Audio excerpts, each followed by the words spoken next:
Hello everybody and welcome to another edition of Charts with Dan. As you can see, I am on the road and I'm a little bit late today because I have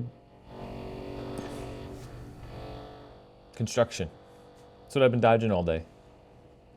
A few moments later. Anyway, that's what my morning has been, dodging construction at this hotel. You know, construction is something that it seems like they should disclose when you book a hotel, but they didn't. So this has been an interesting show to put together. It was already a show that has a lot to talk about. Plus, being on the road, I saw a super long movie last night. I drove 5 hours yesterday. It's been a bit of a challenge today, but that's okay, because we're going to dive into the box office numbers. We're going to look at this Thanksgiving weekend and a massive debut by Zootopia 2, especially around the world. Lots of records broken. Let's jump into it.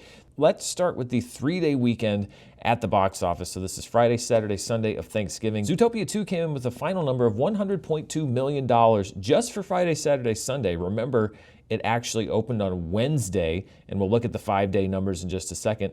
Wicked for Good comes in second place with $61.7 million.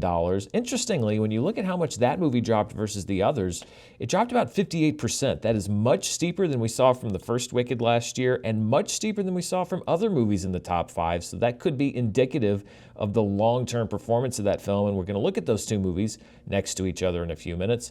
Now You See Me, Now You Don't came in at $6.9 million for the 3-day weekend, with Predator Badlands at $4.8 million and The Running Man at number 5 with $3.7 million. Eternity opens with a $3.1 million Friday through Sunday gross.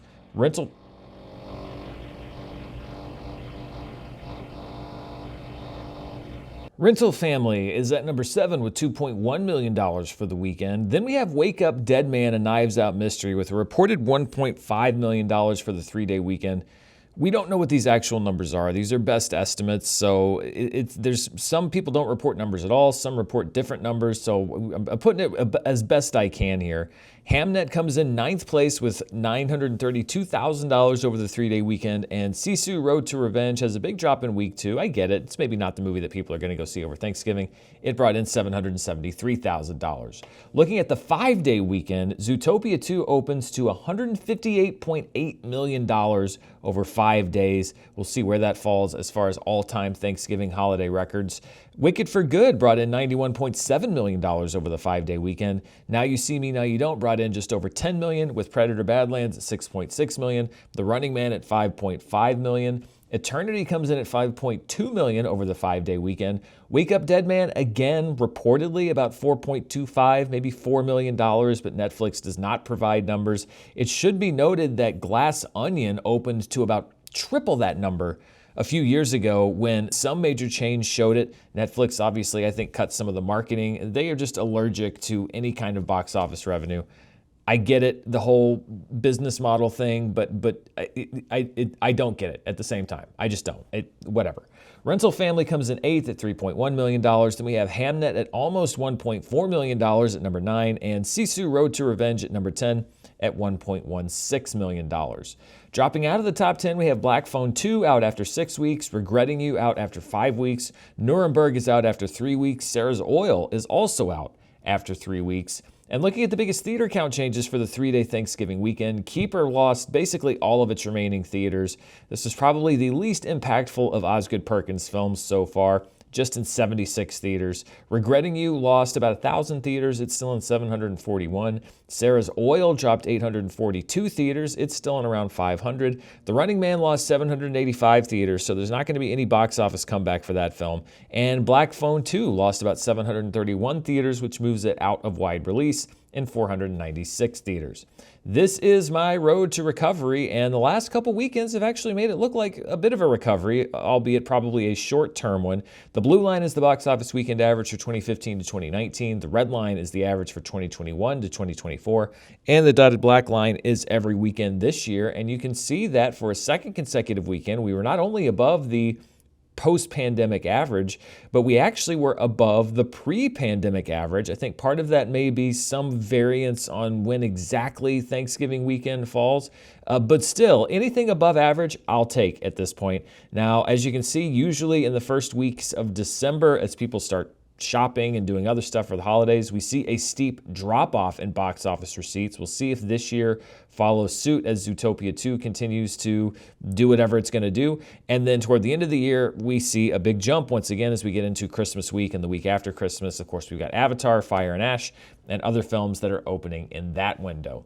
Usually I wait until later in the show to talk about international and worldwide box office, but Zootopia 2 is the story of the week here, and you have to talk about international box office in order to fully tell the story of this movie. So these were the top grosses for the weekend outside of the United States and Canada, and Zootopia 2 brought in $400.4 million. That is not a typo. I did not mean to type $40.4 million. $400.4 million, and most of that was due to one country in particular, which we will address specifically in just a minute. Wicked for Good brought in $29.4 million. That's a 61.3% international drop from its first weekend. Now You See Me, Now You Don't dropped about 50% for a $16.1 million weekend. Tara Ishk Mean or Maine, listen, no matter what I do, I'm going to butcher it. $7.42 million. I apologize if I'm a little surly today. It's been a very long morning. Demon Slayer Infinity Castle dropped 62.3%, but spends another week on the chart at $6 million. Again, what could have been with the box office run for this movie if not for the political situation between Japan and China? I think it would have done much better than it has done. At least it got its first weekend. When you take those international numbers, you combine them with our domestic numbers, we get our top 5 films worldwide. And with the revised estimate for the domestic weekend up a little bit, Zootopia 2 officially opens with a $500 million with a B dollar opening weekend, $500.6 million. Its total now is at $560.3 million. That is phenomenal, and it's one of the best worldwide openings of all time. Wicked for Good comes in second place with $91.1 million in its second worldwide weekend. Its worldwide gross is now approaching $400 million. Now You See Me, Now You Don't dropped 44.6%, brought in $23 million. It's getting close to $200 million worldwide. Tara Ishk Main or Mine, brought in $7.6 million. And Predator Badlands comes in fifth place with a $7.2 million weekend. It's getting close to $175 million. So let's break down Zootopia 2 because there's a lot of ground to cover. It had a very good domestic opening weekend, but the story on this movie really is the international and the worldwide number. First of all, looking at the top domestic opening weekends for the year so far, it comes in sixth place, $100.2 million. Now, it did open on a Wednesday. That's one of the reasons why it's a little bit lower on this list. It comes in below the Fantastic Four First Steps and above Jurassic World Rebirth, which was another Wednesday opener. A Minecraft movie still with the top domestic debut of the year and looking more and more likely that it's going to keep that record at $162.7 million. Wicked for Good in second place there at $147 million. Looking at animated film openings domestically this year, Zootopia 2 comes in number 1 ahead of Demon Slayer Infinity Castle, which opened at $70.6 million. We have not had a lot of blockbuster opening weekends for animated films this year. It's been a bit of an off year in that regard, but Zootopia 2 putting in that $100+ million opening. Looking at the top Thanksgiving weekend 5-day grosses of all time, and again, this is domestically, Zootopia 2 comes in second place behind the absolutely massive take of Moana 2 last year at $225.4 million. The only way that Zootopia looks bad this past weekend is in relation or comparison to Moana 2, which was another 5-day opener, but it was just an absolute phenomenon last Thanksgiving. Frozen 2 comes in third place with Wicked in fourth, The Hunger Games Catching Fire in fifth, Frozen in sixth. Wicked for Good actually had the 7th best 5-day gross over the Thanksgiving holiday at $91.7 million. Ralph Breaks the Internet comes in 8th with The Hunger Games Mockingjay Part 1 in 9th, and Harry Potter and the Sorcerer's Stone at number 10. Of course, you know what I like to do on this show, which is adjust for inflation to try to equalize those grosses a little bit. So adjusted for inflation, the top 5 Thanksgiving weekend grosses are Moana 2 at $232.6 million, Toy Story 2 from 1999 at $173.9 million. Then we have Harry Potter and the Sorcerer's Stone at $162 million. Zootopia 2, as far as gross, if you're going to adjust the figures for inflation, came in right around Harry Potter and the Sorcerer's Stone at $158.8 million, and also The Hunger Games Catching Fire at $158.4 million. So that's about what we're looking for when you try to equalize the currency across the decades. Frozen 2 comes in at number 6 with 156.6 million. Then we have Harry Potter and the Goblet of Fire in number 7, Frozen at number 8, How the Grinch Stole Christmas at number 9, and Wicked from last year hanging on to that number 10 spot at $122 million. Last week, I asked members here on the channel if they thought that Zootopia 2 would have one of the 5 best animated Friday through Sunday openings, which would have its gross above $135 million. It did not achieve that feat, but 64% of people who responded in the poll said that they felt that it would do that. It was not able to go quite that high, but the worldwide number, like I said, is the story here. Zootopia 2 had the highest opening weekend worldwide by far at $500.6 million, almost $200 million ahead of a Minecraft movie, which was the biggest worldwide opening weekend of 2025 so far. Lilo and Stitch, Nudja 2, and Jurassic World Rebirth round out that top 5. And this wasn't just a great worldwide opening weekend for 2025. Zootopia 2 actually had one of the best all-time worldwide openings of all time. Now, why am I saying opening instead of opening weekend? Well, these numbers don't necessarily specify a Friday through Sunday number. These numbers basically run from the first day of international release to the end of its domestic Sunday, its first weekend of release here in the US and Canada. So for some of these movies, it's a 3-day Friday through Sunday number. For some of these movies, it might start on Wednesday if it got released in China or the UK on Wednesday, and occasionally a little bit earlier. But this is really just to gauge how much business a movie does through its first domestic weekend, which of course is a big chunk of its income. And Zootopia 2 had the 4th best opening, and again, not just 3 days, of any movie ever. It only comes in behind Spider-Man No Way Home, Avengers Infinity War, and Avengers Endgame. That is pretty good company to be in. It comes in ahead of The Fate of the Furious, Star Wars The Force Awakens, Jurassic World, Harry Potter and the Deathly Hallows Part 2, Captain Marvel, and Doctor Strange in the Multiverse of Madness. Believe it or not, that had one of the best worldwide openings of all time. It just kind of fell off from there. And one of the major reasons that it had such a massive worldwide opening is because Zootopia 2 went absolutely bananas in China. We've talked about on this show for a few years now, really post-2020, how Hollywood films have had a hard time getting a foothold in China, and that is very much the case, but Zootopia 2 is the exception to that rule. These are the all-time biggest openings in China, and again, this goes from first day of release through the first Sunday of release. And Zootopia 2 had the 7th best opening of all time in China. As a matter of fact, there are only 2 Hollywood films that are among the 10 highest openings of all time in China. One of them is Zootopia 2, the other one's Avengers Endgame. That's the level that we're looking at here. Of course, Nudja 2 had the all-time best opening in China of all time earlier this year at $431.2 million. Detective Chinatown 3 comes in 2nd place. Then we have The Battle at Lake Changjin 2, basically tied with Detective Chinatown 3. Avengers Endgame opened to $330.5 million. The Wandering Earth comes in 5th. The Mermaid comes in 6th. And there we have Zootopia 2 at $271.7 million just in China, coming in 7th place. The Captain's at number 8, The Battle at Lake Changjin is at number 9, and Too Cool to Kill is at number 10.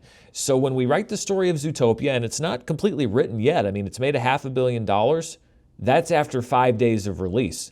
There's a whole lot more to go. It seems very, almost as sure a thing as you can get that this is going to be a $1 billion+ hit. It'll be Disney's 2nd $1 billion hit of the year. They're the only studio so far in 2025 that's produced a $1 billion+ movie, other than Nudja 2. We're talking Hollywood studio, and they seem likely to maybe be the only studio this year that's going to be able to do that.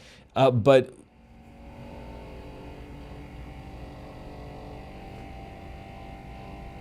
I tried filming somewhere else in this hotel, and it was actually, bizarrely, more noisy than it is in here.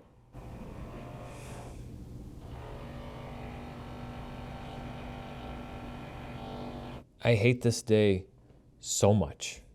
Luckily, the only thing I have left to do today is a 4-hour movie and a 5-hour drive home. Okay, anyway, as I was saying, The thing about Zootopia is that this is not going to be just a domestic story. This is very much a worldwide story. And it's interesting that this is the movie that breaks through in China. There was always the thought that Zootopia 2 was going to be very, very popular in China, but I don't know if anybody anticipated it being this popular. So we're going to keep following it as we go. Let's talk about some other movies in the top 10. I mentioned Wicked.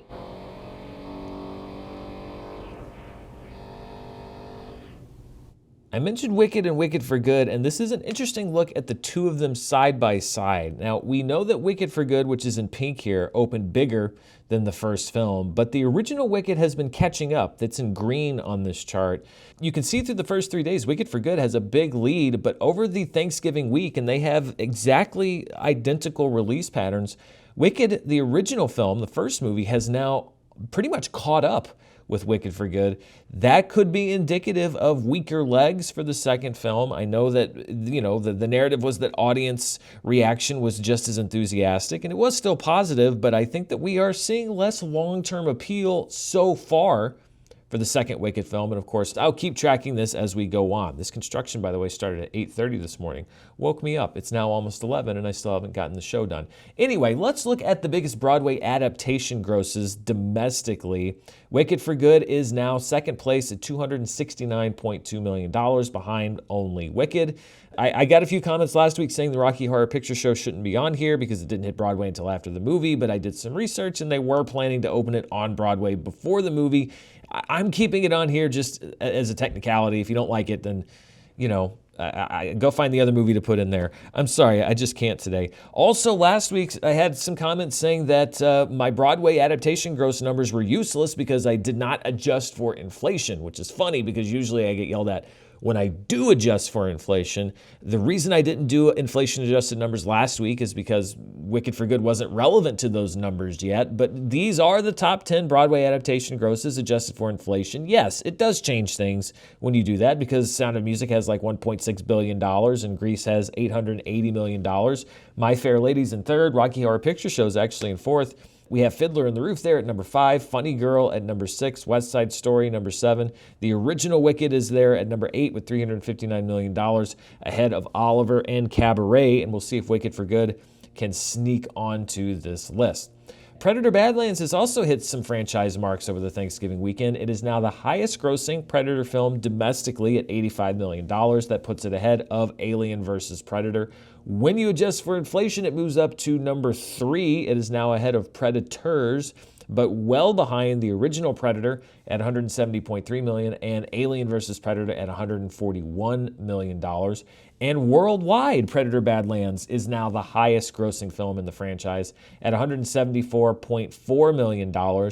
So setting the high water mark both domestically and worldwide. It's not going to be a huge revenue generator, but it's also not a flop. I think it's one of those movies that is going to be profitable, if not in the theatrical window, then with ancillary markets, etc. We are actually at the end of November. Today is December 2nd, and this is usually where I would do the breakdown of the November monthly box office and see where we were year to date, and I'm still going to do that. I'm going to do that on next week's show. I'd actually already planned to, and thank God, because if I tried to do that today, I think I might jump out this window right here. But I did want to ask you a question for members here on the channel related to November. So my question this week for the member poll is, what was your favorite movie released in theaters or on streaming in November? You can put your favorite answer right now in the member poll on YouTube. Upvote your favorite if your answer's already there. And the results will be revealed on next week's Charts with Dan.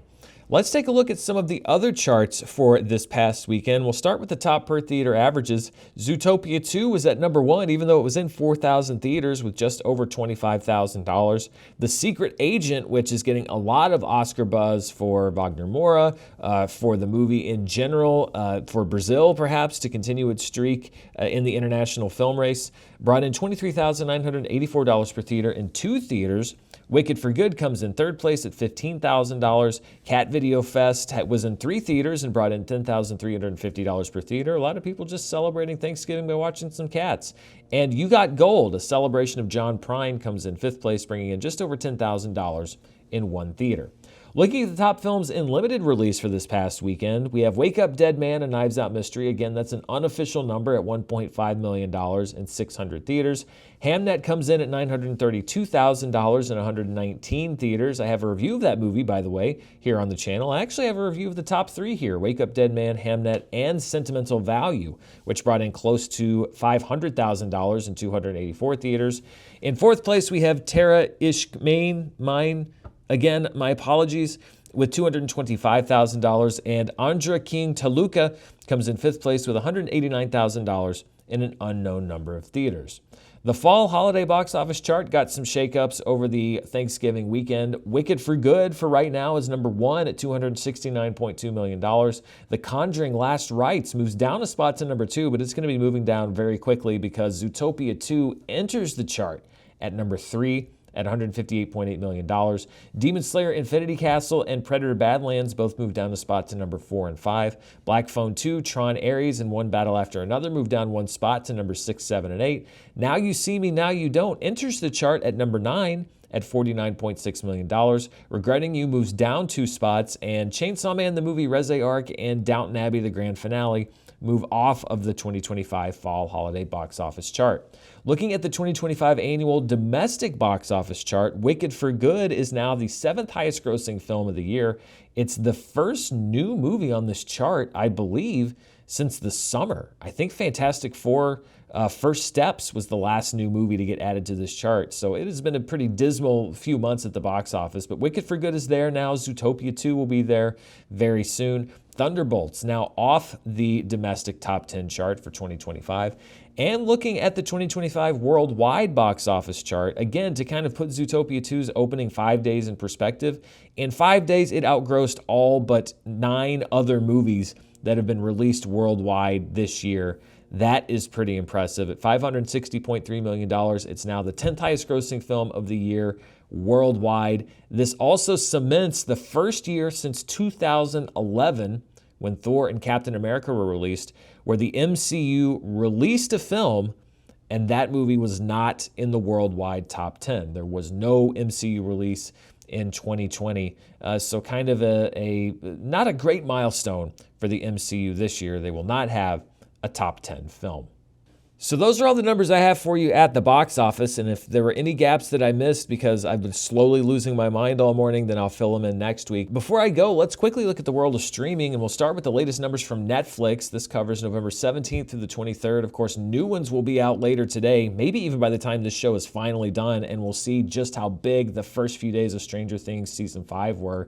But this is from the week preceding that release. At number 1 was Champagne Problems, a Netflix original movie at 20.48 million views. The Netflix original film In Your Dreams comes in second place. Frankenstein comes in third place at 14.61 million views. I'd actually been undercounting its views the past couple weeks because of honestly, just a typo in my spreadsheet. So we're going to look at where Frankenstein stands as far as the most watched movies on Netflix in 2025 in just a second. The Beast in Me comes in at number 4. The Carmen Family Deaths, I believe it's called, is at number 5 at 10.16 million views. And look at this. Outside of the top 5 is K-Pop Demon Hunters at 10.14 million views. This is the first time that K-Pop Demon Hunters has been outside the top 5 since it debuted on the Netflix top 10 the week of June 16th through the 22nd. For context, that was the week that Elio and 28 Years Later opened in theaters. So it has been a top 5 Netflix program for nearly 6 months, which is beyond unprecedented and still in the top 10. A Married Little Xmas comes in at number 7. The series Absentia Season 1 comes in at number 8 with 8.2 million views. Last Samurai Standings at number 9, and Dynamite Kiss rounds out the top 10. And looking at the most watched movies on Netflix in 2025, Frankenstein is now number 9 on that list with 77.42 million views. That bumps The Electric State down to number 10 at 74.17 million views. And look at K-Pop Demon Hunters, all the way at number 1. It has more views than the second place movie by about 300 million, and it is very close to breaking the $500 million mark as far as views on Netflix. Absolute phenomenon. Let's take a look now at the Nielsen numbers. Now, these are domestic numbers only. They're not global like the Netflix numbers we just saw, and it takes about a month to get these numbers released, so it's a bit delayed. This is for the week of October 27th through November 2nd, and these are the most watched streaming movies. At number 1 is The House of Dynamite at 13.75 million hours watched. K-pop Demon Hunter sticking in there at number 2 at 11.2 million hours watched. Jurassic World Rebirth hits the chart at number 3 with 10.6 million hours watched. Eileen, Queen of the Serial Killers, debuts at number 4 at 6.45 million hours watched. Weapons is at number 5. Hocus Pocus and The Nightmare Before Christmas on Disney Plus are at number 6 and 7. At number 8 is Coco on Disney Plus, which makes a lot of sense around Halloween, November 1st. The Perfect Neighbors at number 9, and Hotel Transylvania 3 rounds out the top 10. These were the most watched streaming shows for October 27th through November 2nd. At number 1 was Nobody Wants This at 15.3 million hours watched. The Witcher hitting the charts again at 13.95 million hours watched. This is the debut of the latest season. Grey's Anatomy, The Diplomat, and NCIS round out the top 5. Then we have Bob's Burgers, Bluey, Law & Order, SpongeBob SquarePants, and It, Welcome to Derry at number 10. And that's especially impressive considering this was just for the first 2 debut episodes of It, Welcome to Derry. And when you look at it as far as watch time per available episode, you can see that It, Welcome to Derry averaged 5.17 million hours of watch time per episode, which is far above any other show that was in the top 20 on the Nielsen charts. That's why I like to do this. It's not just total watch time, it's watch time per episode, because you want to see how much people can watch.